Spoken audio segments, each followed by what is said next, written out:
Assalamualaikum warahmatullahi wabarakatuh. Alhamdulillahirabbil alamin. Alhamdulillahilladzi anzalal qur'ana hudan lin-nasi wa bayyinatin minal huda wal furqan. Asyhadu an la ilaha illallah wa anna Muhammadan abduhu wa rasuluh. Allahumma sholli wa sallim wa barik ala Muhammad wa ala alihi wa sahbihi ajma'in, amma ba'du. Alhamdulillah jamaah sekalian, kita masih dalam kuliah subuh pekan ke-7 ya. Kalau hari Sabtu Sab'ah ya, di hari yang ke-7 ya, satu pekan di hari yang ke-7. Pas hari ini tanggal 2 Mei, Hari Pendidikan Nasional. Jemaah sekalian,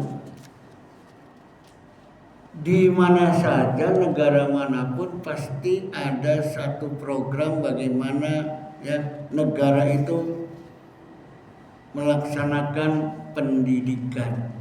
Kalau di negara kita, program itu dicantumkan di dalam tujuan membangun negara, yaitu di alinea keempat Konstitusi Pembukaan Undang-Undang Dasar Negara Republik Indonesia ya, mencerdaskan kehidupan bangsa, mensejahterakan ya, masyarakat ya, melindungi segenap bangsa. Jadi rakyat ini dicerdaskan, disejahterakan, dilindungi. Nah, dari tiga ini mana yang dirasakan oleh pemimpin kita yang kita pilih? Kita memilih pemimpin diamanati untuk mensejahterakan rakyat, mencerdaskan bangsa, melindungi seluruh masyarakat ya. Nah, bisa dilihat ya, apakah dari merdeka sampai sekarang sudah merasa tercerahkan rakyat kita cerdas ya. Sampai-sampai untuk supaya cerdas gimana diberi gizi yang bagus ya. Tujuannya memberi gizi supaya sehat, supaya cerdas ya. Tapi kenyataannya mana mungkin dana yang 15.000 sampai nggak tahu aslinya berapa di supplier, kemudian jatuhnya tiap ompreng isinya seperti itu. Apakah itu ada standar gizinya, walaupun ada pimpinan dapurnya, ada ahli gizi ya. Nggak tahu akan bertahan sampai kapan ya. Kira-kira dari hasil makan bergizi itu bisa mencerdaskan bangsa tidak?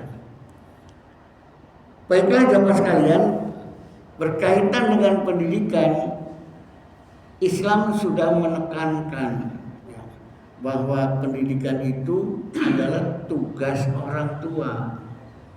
Orang tua untuk di lingkungan keluarga, untuk di lingkungan masyarakat dan lingkungan negara, pemerintahan, itu tugas pemerintah.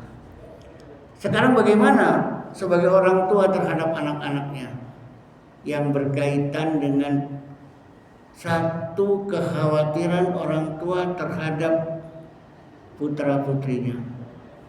Ya, kalau ada yang punya HP, bukanya surat An-Nisa ayat 9. A'udzubillahi minasyaitonir rajim. Wal yakhshal ladzina law taraku min khalfihim dzurriyyatan di'afan khaufu 'alaihim falyattaqullaha wal yaqulu qawlan sadidan. Hendaklah merasa takut ya, para orang tua ketika meninggalkan generasinya, anak cucunya dalam keadaan di'afan, doif, dalam keadaan lemah ya, melihat mereka dalam keadaan lemah. Nah, saat satu kekhawatiran itu terjadi, orang tua merasakan dulu kenyataannya orang tua itu sendiri bagaimana. Ya. Maka ketika di'afan khaufu alaihim, takut kepada sepeninggal orang tua ini, anak cucunya ini kira-kira lemah di bidang apa nih? Lemah ekonomi, lemah kecerdasannya, lemah imannya, ya. Itu yang dipikirkan oleh orang tua. Ketika orang tuanya kaya, jangan sampai anaknya takut miskin.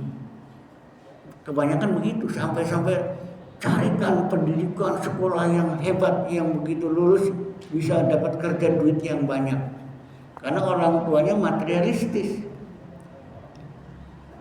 Nah, ketika khawatir takut meninggalkan generasi yang lemah, maka Allah menekankan orang tua itu sendiri. Falyattaqullah. Orang tua, bertakwalah kepada Allah. Orang tuanya takwa dulu. Setelah merasa diri benar, khawatir kepada anak-anaknya, maka fayaqulu qawlan sadidan. Ajari anak-anakmu satu doktrin, satu ajaran yang tepat, yang benar. Artinya ilmu yang ditanamkan kepada anak itu qawlan sadidan, kata-kata, informasi, keilmuan yang betul-betul. Bukan sekedar khawatir anaknya nggak bisa kerja, bekali ilmu. Dari kecil kursus, les, bahasa Inggris, les matematika, les bahasa asing, supaya nanti bisa kuliah di luar negeri, bisa bahasa asingnya lancar. Karena orang tuanya pengennya begitu. Ingat pesan Ustaz Saleh Asgaf almarhum, ya, beliau mengelola Yayasan Pendidikan Darul Hikam.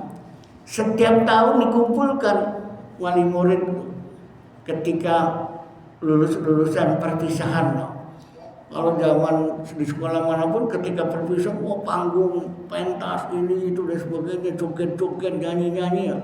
Ini enggak, ya, orang tuanya dikumpulkan, ya, walaupun gurunya sudah menyiapkan atraksi, ya, keterampilan anak di atas panggung, ya, ternyata begitu sambutan amanat ketua yayasan, mulai misalkan jam 8, telat dikit jam 9. Itu ngomongnya nggak cukup 2 jam. Orang tua dinasihati. Kata guru yang atraksinya, yang ngatur acara pementasan, wah habis, ini nggak bisa manggung, ini nggak bisa pentas, akhirnya dipilih. Setiap tahun begitu, akhirnya guru mikir, kalau begitu mau memberikan kesempatannya itu waktunya begitu menjelang duhur, tutup, modal tutup. Akhirnya pentasnya sedikit. Nah, ternyata belakangan akhirnya kalau acara gini tuh jangan banyak action kesedihan. Ini saatnya, ya, sekolah yayasan ngasih masukan ke orang tua. Nasihat yang sampai sekarang saya masih ingat apa? Yaitu kepada para orang tua, anaknya mau disekolahkan kemana. Kalau dari madrasah, dari MI, Madrasah Ibtidaiyah, sebagusnya masuk pesantren. Padahal Darul Hikam nggak punya pesantren, punyanya Madrasah Sanawiyah. Kalau nggak ke pesantren, ya ke Madrasah Sanawiyah. Penekanan melanjutkan sekolah, ya, disampaikan ke orang tua, bapak dan ibu sekalian, bekali anaknya dengan agama, dengan pendidikan agama. Kalau sudah dibekali dengan pendidikan agama, insya Allah dunianya akan ngintil. Dunianya akan ngintil. Kebanyakan orang tua pengennya ke SMP negeri, terus ya sampai kuliah pun sampai negeri.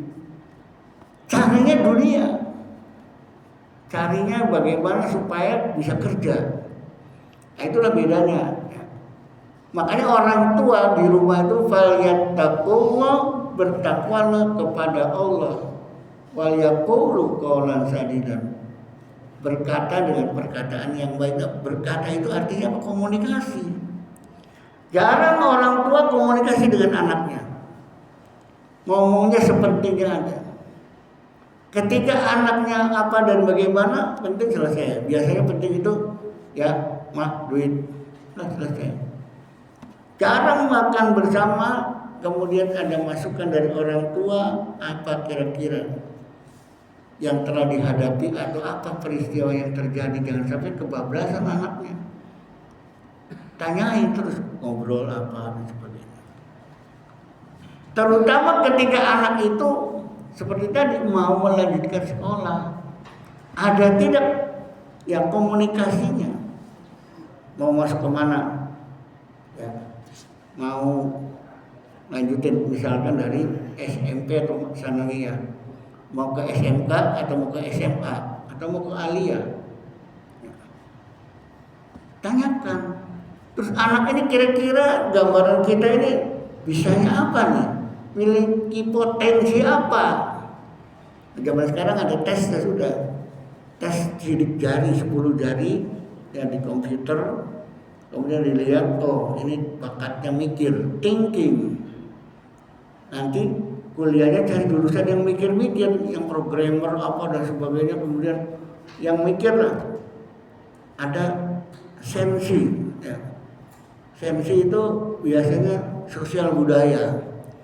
Ada yang ternyata intuiting. Intuiting apa? Intuiting itu anak tuh kalau nanti sebuah kerja nggak mau di atas meja. Kalau thinking biasanya duduk di atas meja, membuat program, ngatur strategi dan sebagainya. Dia jadi manajer nantinya, bakat jadi pemimpin. Nah, Pak Prabowo kira-kira apa tuh? Apakah thinking atau intuiting? Ya, kayak mah intuiting, kayaknya di lapangan wae ya. Sehingga memanajenya kurang ini ya. Ya, harus ada penasihat yang bisa bagaimana Pak Presiden ini bagaimana memanage sebuah bangsa negara ini yang kira-kira kedepannya itu semua lapisan masyarakat menyukai dan senang, bisa membahagiakan dan mensejahterakan sesuai dengan tujuan pembangunan nasional yang ada dalam konstitusi Undang-Undang Dasar 45 adanya keempat. Nah di situ. Jadi kalau yang intuitif pas dites, ya kemudian sidik jarinya ada gambarannya ini Al-Quran surat Yasin ayat 65 al-yawma nahtimu ala apa gimana kalimuna dan seterusnya al-ayat itu yang bicara tuh tangan dan kaki, mulut diem. Jadi kalau tangan dan kaki itu sebuah skill keterampilan. Rupanya ada yang menemukan dari ayat itu sidik jari. Oh benar ada hubungannya ya. Ilmunya tematiknya ke sana bisa masuk. Ya. Walaupun itu cerita untuk hari kiamat ya. Nanti di hari kiamat itu mulutnya dikunci ya. Yang bicara adalah tangan dan kaki ya sebagai saksi. Ya. Itu kalau kiamatnya kiamat nanti di akhirat. Tapi kalau kiamatnya sebuah kesadaran totalitas berpikir dan keterampilan, maka siapapun yang punya keterampilan mampu memanage dunia ini akan jadi pemimpin, akan bangkit, ada sebuah kebangkitan kesadaran bangsa. Kalau tangan dan kakinya cepat, kaki ringan tangan, bekerja keras dan sebagainya, bisa tangannya dengan kekuasaannya bisa mengolah sistem kehidupan berbangsa dan bernegara, akan menjadi bagus negara ini. Dengan orang-orang yang punya tangan dan kaki langsung bicara, beri kaget ngomong, omong-omong tidak, langsung tangannya kerja, kakinya langsung bergerak. Ya, itu mungkin tematik dari ayat tadi yang berkaitan dengan kehidupan di dunia.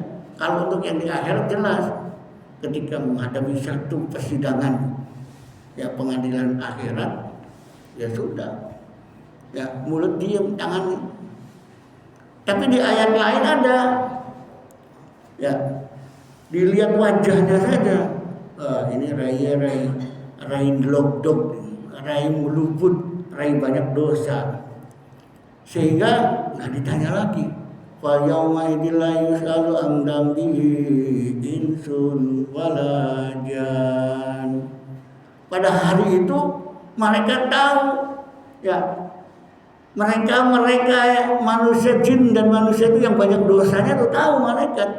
Maka langsung yu'raful mujrimuna bisimahum wa yukhadu bin nawasi wal aqdam. Cekeweng bunuh-bunuhnya lempar ke neraka. Tewak kakinya lempar ke neraka. Udah tahu wajahnya wajah tukang bohong, wajahnya tukang pendosa, wajahnya durhakawan, penipu, tukang mabuk. Jelas kita aja udah tahu dia udah mabuk ya. Model mungkin warai wadon gitu. Model mungkin aja blubut. Kita tahu. Ya. Apalagi malaikat ya yang udah ditugasi untuk menjaga neraka. Nah, jadi kembali sebuah pendidikan itu hasilnya salah satunya tadi. Ya. Ketika ditanamkan keimanan, ketakwaan, akhlakul dan keterampilan, kemudian bagaimana legengnya tuh, penampilannya dalam kehidupan. Orang yang berilmu beda dengan orang yang asal ceplak-ceplok. Beda penampilannya. Ada simanya. Iya, ada simanya. Ya. Simahum fi wujuhihim min asari sujud tuh. Beda karakternya tuh, penampilannya, legengnya, jalannya, ya. Ngomongannya. Sehingga akan menjadi sebuah cermin buat kita bahwa dia adalah orang yang terdidik. Seperti tadi bahwa tujuan pendidikan itu adalah ya mencerdaskan kehidupan bangsa, ya terampil, ya punya skill, punya ilmu, beriman, bertakwa, berakhlak mulia. Sekarang jarang para aparatur itu bilang iman takwa. Jarang. Ya. Kalau zamannya Pak Harto, bahasa iman takwa itu sering dikumandangkan. Kita jarang. Pemimpin kita bicara iman takwa, jarang. Nah, oleh karena itu pesan Al-Quran kepada orang tua, falyaqulu qawlan sadidan, itu sebelumnya falyataqullah, bertakwalah. Makanya para orang tua harus sering mengumandangkan kata-kata bijak yang menjurus kepada arah ketakwaan. Nah, sebuah ketakwaan. Nah, para jamaah yang dimuliakan Allah, karena pendidikan itu adalah merubah karakter, ya. Itu nggak bisa pendidikan itu cukup 2 jam pelajaran pendidikan agama di sekolah jam 7 sampai bahkan ada yang jam 2 sampai ada yang jam 3 sore asar, Sabtunya libur. Terus kira-kira setiap tujuan pendidikan di bidang pelajaran tertentu, bidang studi yang diharapkan anak bisa dan mampu, cukup tidak kira-kira? Matematik sekian jam, bahasa Inggris sekian jam, terus agama sekian jam. Bisa nggak diserap pada anak-anak kita? Informasi keilmuan yang masuk dalam sebuah proses pendidikan, terutama dalam pendidikan akhlak moral. Sebab kata orang Jepang itu nggak bisa cukup 2, 3, 6 bulan menanamkan karakter moral. Itu harus ditanamkan terus berkali-kali. Maka dari mulai TK sampai kelas 3 SD itu nggak diajari ilmu pengetahuan mikir-mikir. Disiplin akhlak terus bolak-balik terus, sehingga menjadi melekat kebiasaan anak dari TK sampai kelas 3 SD itu sudah punya watak, sudah punya karakter. Ya. Ketika ada makanan tidak berebut, punya makanan temennya tidak diambil. Terus ketika ada sampah, ya kira-kira diambil, buang ke tempat sampah, buang sampah pada tempatnya. Itu tidak bisa disuruh sekali, anak-anak, nanti kalau buang sampah dan sembarangan ya, buang ke tempatnya. Dan gurunya harus terus mengawasi, melihat ketika ada anak yang buang sembarangan, dipanggil, dinasihati, dikasih tahu. Terus begitu. Seperti sebuah kisah contoh, ya. Seorang anak setiap hari dimarahin ayahnya. Bangun tidur, acak-acakan tempat tidurnya. Acak-acakan. Yang rapi kata bapaknya. Rapikan bantalnya, apanya, selimutnya. Habis mandi, balik lagi. Itu. Suara keran ledeng bocor, matikan. Oh iya. Terus udah gitu, itu halaman loh, banyak daun-daun jatuh dari pohon, bersihkan. Besok begitulah terus berulang-ulang sampai dari dia SMP sampai lulus SMA, sampai suatu saat kerja, melamar sebuah pekerjaan, wawancara. Setelah tes tertulis baru wawancara. Begitu masuk gedung kantorannya, masuk ke halaman kantor, itu ada selang ngocor. Ya, selangnya nggak pating belaktak, nggak rapi, selang bekas jiram taman rupanya, atau memang sengaja ngocor. Sama dia datang mau wawancara, dimatikan selangnya, digulung yang rapi. Masuk kantor, welcome, kesetnya malang melintang. Dia ambil, rapikan. Sapunya geletak, diambilkan, diberdirikan, taruh di tempat sampah, ada sekopnya. Begitu masuk ruang wawancara, lampu nyala semua. Memang dalam keadaan gelap gedungnya, kalau tidak ada lampu, tidak nyala, nggak jelas. Akhirnya di mana tempat duduknya itu kosong, nggak ada orangnya, sementara yang lain duduk, lampu tetap dinyalakan, yang itu dimatikan sama dia, tak mati. Nah, sambil nunggu wawancara, mau ke kamar kecil, bekas sepatu sendal, banyak pasir, terus toiletnya kacanya besem, bekas banyak air cipratan. Saat itu dia bersihkan, karena ada alat pembersih di situ, sapu untuk lantainya dibersihkan, disikat, maksudnya dihilangkan pasirnya, kaca toiletnya dilapin, di situ ada tisu. Giliran dia dipanggil, begitu dipanggil, jawaban pertanyaannya gampang. Mas, mau kerja di sini? Iyalah, pati-pati ngelamar mau kerja di sini. Mau gaji berapa? Gimana sih Pak? Saya belum ditanyain, udah ditanyain gaji berapa. Kalau yang lain saya dengar tanyanya ini, kok Bapak nanyanya mau gaji berapa, mau kerja di sini? Ya jelas apa yang kerja, gaji yang saya nggak tahu kerjaannya apa, gajinya berapa saya juga nggak tahu, terserah perusahaan di sini. Akhirnya balik bertanya, Pak, kenapa Bapak gadanya macam-macam? Ya, saya langsung diterima. Begini deh, di CCTV saya ngelihat, kamu dari masuk, nutup keran, matiin lampu, bersihkan di WC, itu. Saya suka yang model sampean seperti ini. Itu kamu gimana bisanya begitu tuh? Oh begini Pak, saya tuh dari SMP sama ayah saya dididik begitu. Sehari-hari ya, sampai saya keluar SMA, sampai ngelamar di sini tuh begitu. Jadi di rumah juga kalau melihat sampah berantakan apa langsung saya bersihkan. Di rumah juga kalau ada yang kira-kira nggak enak dipandang mata, saya rapikan. Jadi saya spontan, gitu. Hati saya langsung saya melakukan itu. Oh, gitu. Ya saya suka seperti kamu. Jadi watak dan karakter kebiasaan itu menjadi sebuah modal untuk masa depan. Sesuatu hal yang biasa, yang bisa dibiasakan, ya bisa bersih, bisa melakukan hal yang baik-baik, itu bisa dibiasakan jadi sebuah kebiasaan. Ya, sesuatu yang bisa terus diulang-ulang jadi sebuah kebiasaan. Kebiasaan itu terus berkelanjutan, akhirnya menjadi budaya. Menjadi budaya.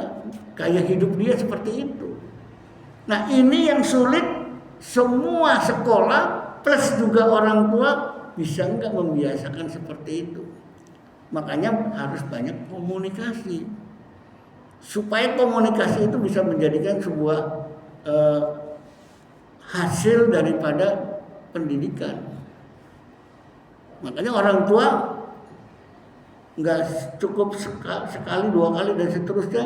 Anak udah lulus SD selesai, SMP selesai, tidak, terus ngawasi. Wa wasaina insana biwalidayhi ihsan hamalatu ummuhu kurhan wa wada'athu kurhan wa hamluhu wa fisaluhu salasuna syahra hatta idza balagu asyuddahu wa balagu arba'ina sana qala rabbi awji'ni an ashkura nikmataka allati an'amta alayya wa ala walidayya wa an a'mala salihan tarda wa aslih li fi dzurriyyati inni tubtu ilaika wa inni minal muslimin. Ini ada 6 baris ya, surat Al-Ahqaf surat 46 ayat 15. Diperintahkan bahwasanya insan manusia itu untuk berbuat baik, berbakti kepada orang tuanya.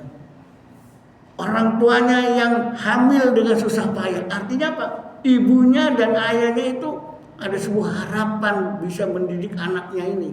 Jadi waktu dalam kandungan juga ada sebuah doa, harapan dan sebagainya. Sudah ada didikan secara spiritual.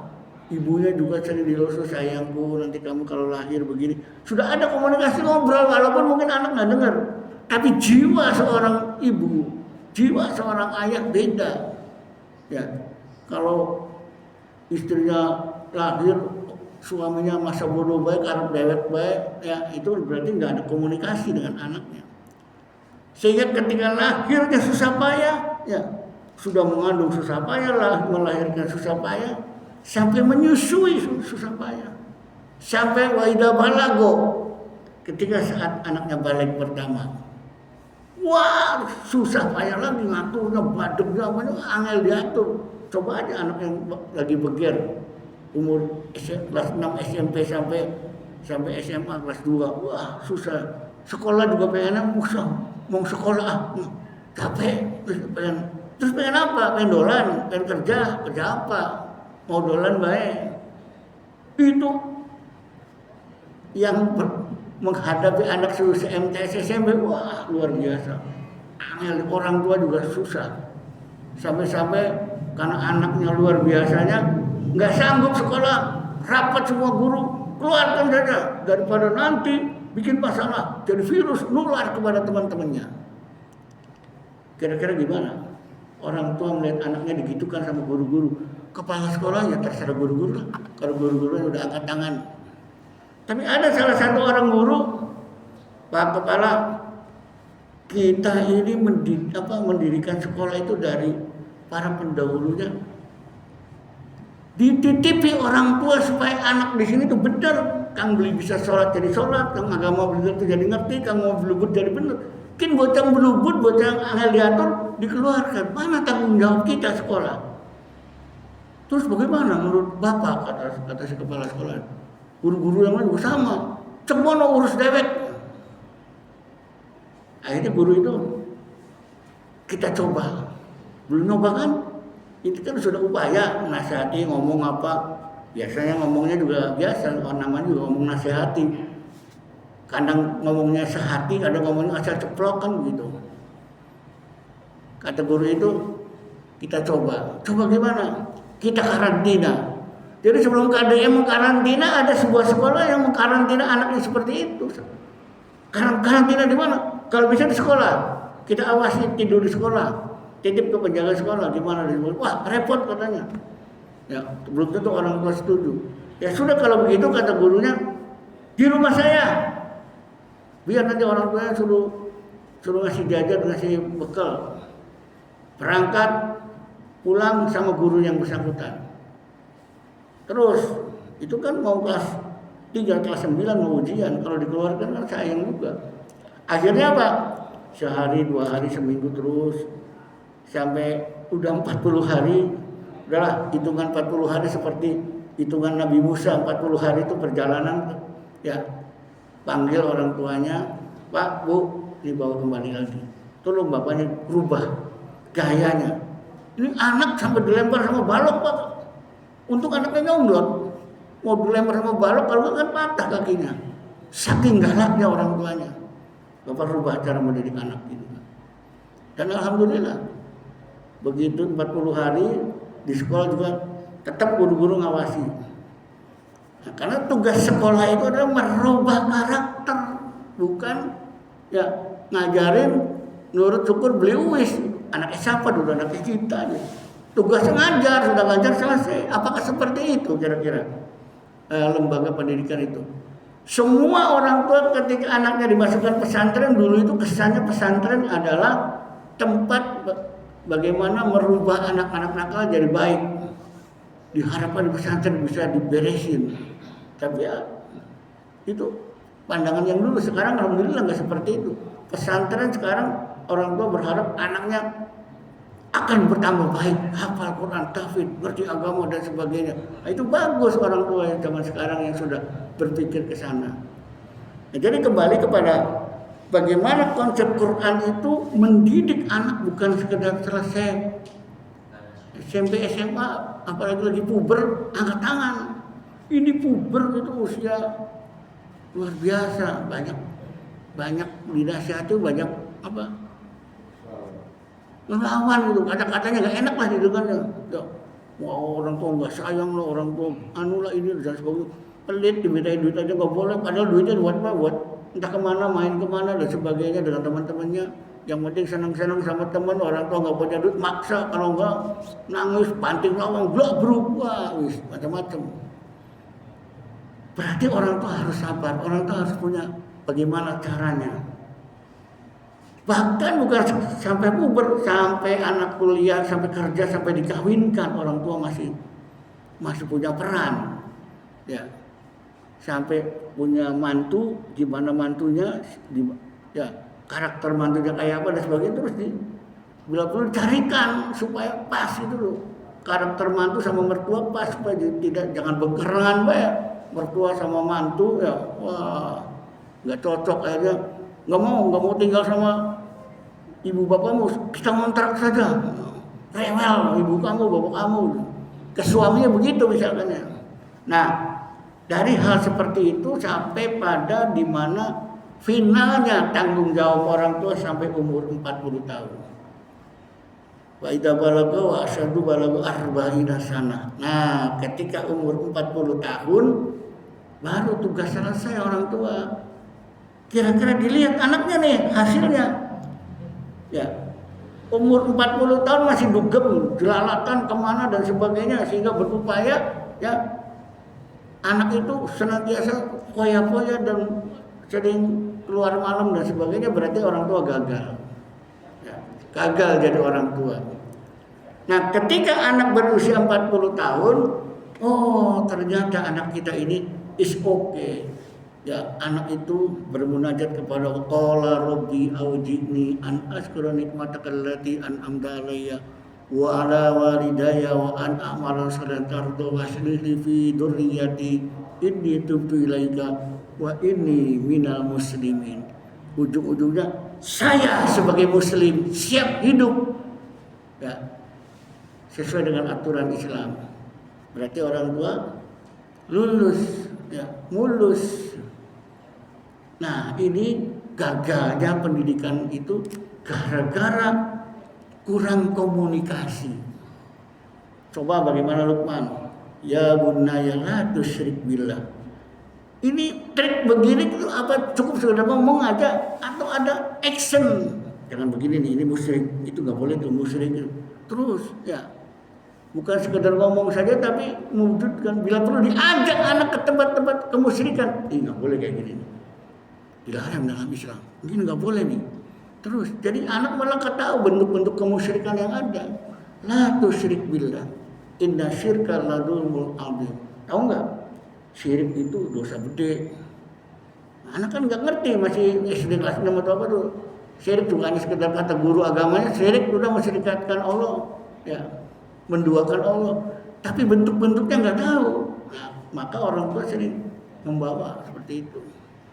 Sehingga komunikasinya berjalan. Nabi Ibrahim bagaimana komunikasi dengan anaknya? Sampai-sampai mau menyembelih. tugas berat menyembelih anak. Falamma balagha mausya'yan qala ya bunayya inni ara fil manami anni adbahuka fandur ma taru qala ya abatifal matuk maru satajiduni insyaallahu minas sabirin. Falamma tatkala Nabi Ibrahim itu bermimpi, ya, ini ara fil manam, aku melihat dalam tidurku. Kira-kira kalau melihat dalam tidur apa, Pak? Kok bahasanya aku melihat dalam tidurku? Berarti kan mimpi. Jadi terjemahannya mimpi, bukan terjemahan melihat tidur. Falamma balagha mausya'yan qala ya bunayya inni ara fil manam. Ya. Anni adbahuka. Wahai anakku, ya Ismail, aku bermimpi menyembelihmu. Kira-kira gimana anaknya mau disembelih? Kalau tidak ada komunikasi sebelumnya, apa jawab anaknya? Qala ya abatif'al. Berkatalah Nabi Ismail itu, ya abi if'al, ya abatif'al, ya abi, ya aba, ya ayah, if'al, kerjakan. Berbanyak program kerja itu ngikuti kata-kata Nabi Ismail, tapi kerjanya beli bener, bohongi bewong ya. If'al, kerjakan ya abi. If'al. Ya. Apa yang diperintahkan Allah kepadamu? Satajiduni insyaallah minas sabirin. Kau akan melihat saya sebagai hamba yang sabar, menerima titah perintah Allah. Jadi sebuah program yang besar yang kelihatannya ini ya luar biasa, ya mau nyembelih, ya kabur anaknya nggak mau, enak baik ayo kita pengen disembelih kan nggak mau. Tapi karena sebelumnya sering ada komunikasi, ada hubungan baik antara ayah dan anak, sehingga kebaikan ayah dan sebagainya tahu bahwa itu adalah perintah Allah, itu wahyu yang nyampe melalui mimpi. Apa? Hendak dikata itu perintah Allah. If'al, kerjakan ya. Lakukan. Nah itulah ya hasil pendidikan itu di dalam rumah. Yang tadi di sekolah udah saya gambarkan kayak gitulah adanya. Jadi guru di sekolah masih belum maksimal bagaimana merubah karakter anak. Ditambah lagi pendidikan di luar rumah, di luar sekolah, masyarakat, wah ini lebih parah. Karena di dunia pendidikan tuh ya lingkungan tuh ada 3, lingkungan rumah, lingkungan masyarakat, lingkungan sekolah. Yang paling berat lingkungan masyarakat, makanya jaga anak-anak kita jangan sampai bermain dengan teman-teman yang kurang baik. Jaga, itu pendidikan langsung, peniruan langsung, kebiasaan langsung. Teman-temannya biasa udut KB. Teman-temannya biasa melek bengi, begadang pulang jam 11, jam 12, ya ikut-ikutan. Apa yang dilakukan kita tidak tahu. Tahu-tahu anak pulang malam. Ya, nah itu harus dicegah. Gimana caranya supaya anak jangan sampai melakukan hal-hal yang kurang baik di luar rumah. Ya, di sekolah saya mah kata guru, saya tanggung jawab di sekolah aja, enak selesai seperti itu. Ya, karena anggapnya ya tanggung jawab dari jam 7 sampai jam sekian. Bahkan gurunya di luar sekolah seperti batur badai. Ketemu di mana, tempat lapangan ramai atau di mana, ya. Di sekolah kata gurunya dilarang merokok. Gurunya tidak merokok. Walaupun ada di sekolah yang merokok, yaitu mungkin guru Blubud ya. Kemudian di luar merokok, ketemu muridnya ngerokok bareng misalnya, atau harusnya ketika muridnya sedang merokok minimal rokoknya dibuang, dimatikan. Ada murid gak enak. Sebagai contoh teladan seperti apa yang disampaikan Ki Hajar Dewantoro, Tutwuri Handayani di belakang ya, di belakang Tutwuri Handayani mendorong, memotivasi, ya mendorong. Ayo, yang benar, ayo, rajin, ayo terus. Ingman dia bangun karso, ya, di tengah-tengah membimbing. Kurangnya apa? Ini salah jangan, ini kurang baik terus. Ingman dia bangun karso, ingarso sungtulodo, ingarso di depan jadi tauladan. Nah kira-kira tugas seorang guru bisa nggak melaksanakan amanah daripada 3 pilar pendidikan yang diajarkan Ki Hajar Dewantoro sebagai bapak pendidikan yang lahir hari ini 2 Mei. Ya, kira-kira bisa nggak? Termasuk orang tua di rumah, membimbing, memotivasi, ngasih contoh teladan, ya. Sehingga komunikasi, sehingga suasana di rumah beda. Kebiasaan di rumah seperti itu, di sekolahnya sama enggak? Kalau di sekolahnya masa bodoh, ada siswa ke kamar kecil, nggak diamati, nggak diapa, biarin aja. Ada sebuah sekolah saya pernah main, di kamar kecil banyak jajar bawa botol aqua, isinya CM Pak, isinya anggur orang tua. Saya lihat, sedang apa deh? Enggak Pak, kencing. Sekolah lain, saya kebetulan lagi main di sebuah sekolah, ya, sekolah swasta, SMP gitu ya. Anaknya lagi nenggak botol aqua kecil, isinya miras, bau. Ada tidak guru yang ngontrol ke situ? Ada seorang guru juga ketika lagi ngajar, Ustaz, mau ke belakang, mau apa? Mau kencing. Bahasa vulgar. Mau apa? Ditanya, anak jelas jujur, ya sudah. Satunya ikut, ya sudah teman berdua. Selonong, ya begitu anak jalan kira-kira udah belok ke ruang kelas menuju kemana, dikintilin sama gurunya. Di WC nggak ada Pak, adanya di kantin. Minum apa, jajan gitu. Nah, tapi nggak ditegur, biarin aja. Nah, pas ngajar lagi, sama, lagi ngajar ada juga yang kencing, mau belakang, mau apa, mau kencing. Nah, kalau saya ngajar, tidak ada yang izin ke belakang. Kalau mau kencing, tahan sebentar, nggak apa-apa. Paling berapa, nanti kalau udah ganti bel, bel ganti pelajaran, silakan kencing. Nah, ada di antara temanmu nggak ke WC, tapi nggak bapak sebutkan. Nah di sini sampai segitunya bohongin guru, padahal guru ngajarin kalau mau bener-bener kebelet naga silakan, mak kalau nggak nanti bapak kintilin nih. Ya. Ya. Jadi anak takut kalau nggak kebelet ya sudah. Kalau yang udah kebelet megang-megang ya celananya, ya udah cepet-cepet lari kan. Ya. Kalau kebelet, ya. Ada mau BAB misalkan. Nah di sini ada sebuah tanggung jawab. Ya. Jangan sampai anak membohongi guru yang kecil aja, mau ke belakang tapi ke kantin, mau ke kamar kecil. Nah inilah sebuah pendidikan yang kadang-kadang diabaikan. Ya, pesan Ki Hajar Dewantoro sebagai bapak pendidikan nasional itu juga kurang diterapkan sebagai guru di sekolah.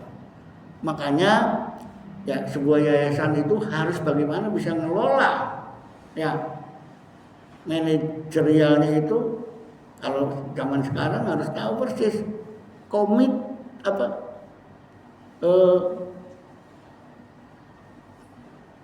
kompetensi gurunya. Ini guru ini modelnya apa nih? Modelnya banyak ngelamun, banyak mikir program. Udah kasih tugas.